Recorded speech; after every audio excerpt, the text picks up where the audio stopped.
قال عليه الصلاة والسلام إن الله أوحى إلي أن توادعوا حتى لا يبغي بعضكم على بعض. Peygamberimiz sallallahu aleyhi ve sellem aytdi.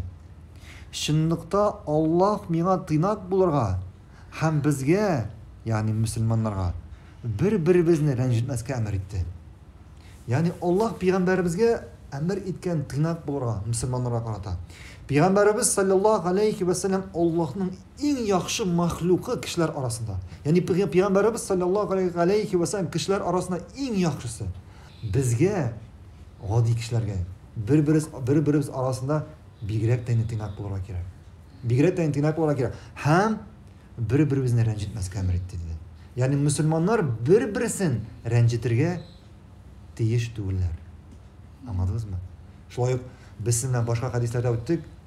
Rencitilgen kişi bilen Allah arasında perde yok dedik.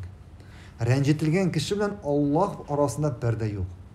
Eğer birer kişinin günahsızlığa rencitlerken hem şu kişi Allah'a dua bilen indeşse, dua bilen müracaat etse Allah onun duasına cevap verir.